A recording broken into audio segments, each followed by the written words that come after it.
outside Las Vegas, May 1949. Teams of elite fighter pilots from the newly formed U.S. Air Force gathered for the inaugural Continental Gunnery Meet, known today as the Red Flag and remembered by history as the first Top Gun. They were the best of the best, testing their flying and weapon skills. Among the pilots was a team from the 332nd Fighter Group, the famed Tuskegee Airmen, the first African-American pilots in U.S. military history who had amassed an extraordinary record in the Second World War. Representing the 332nd was Reserve Pilot First Lieutenant Halbert Alexander, along with lead pilots First Lieutenant Harry Stewart, Captain Alva Temple, and 25-year-old First Lieutenant James H. Harvey III. Before the meet, the men were pulled aside by their commander, Benjamin O. Davis, who would gain fame as the first African-American general in the Air Force. "If you don't win, don't come back," he told them, only half joking. By the end, the Tuskegee team stood at the top of the standings, winning the title of history's first Top Guns. Growing up, James Harvey was inspired to become a pilot after watching Army P-40s flying overhead. At the outbreak of World War II, the former high school class president and valedictorian requested enlistment in the Army Air Corps. Despite the need for men, he was rejected. He didn't need to ask why. In March 1943, Harvey was drafted into the Army. Still determined to fly, he applied for cadet training with the new unit of black pilots training at Tuskegee, Alabama. The Tuskegee Airmen had been gaining attention for the intensity of their training and their drive to prove themselves as pilots. The training paid off. In nearly 1,600 combat missions, the Tuskegee Airmen compiled an outstanding record, earning 3 Distinguished Unit Citations, a Silver Star, 8 Purple Hearts, and 96 Distinguished Flying Crosses.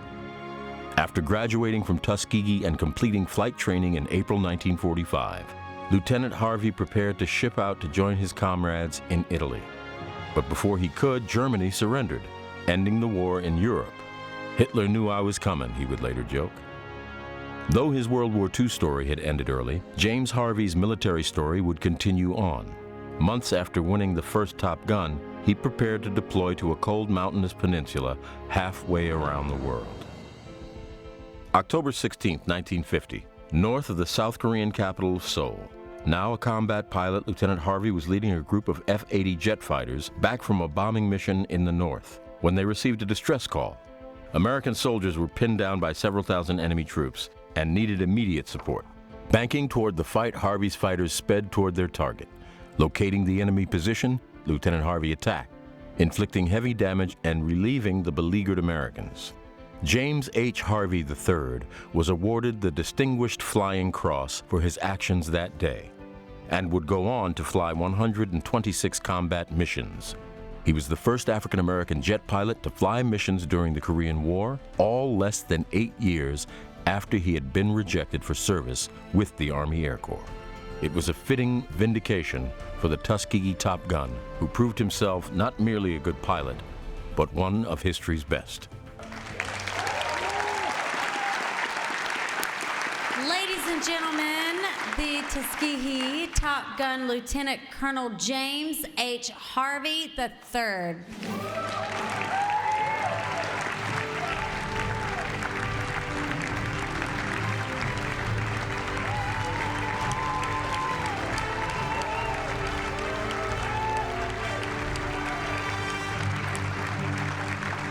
Well, I would like to welcome, as the man said earlier, one of history's best, Lieutenant Colonel James H. Harvey III.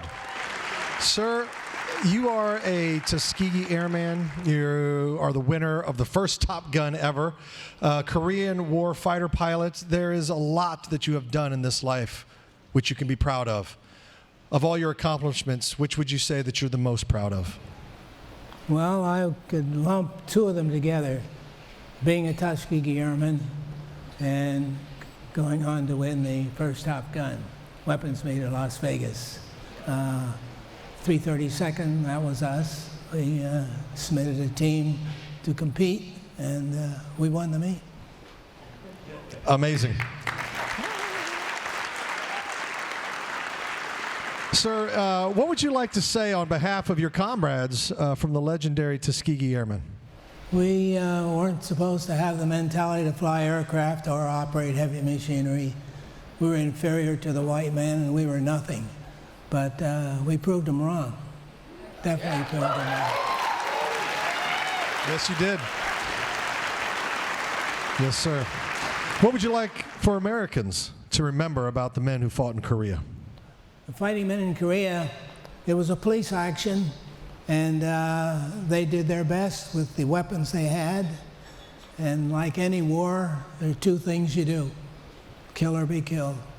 And those that came home should be proud of what they did.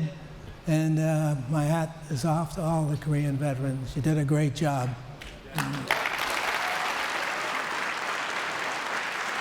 Ladies and gentlemen, once again, Lieutenant Colonel James H. Harvey III.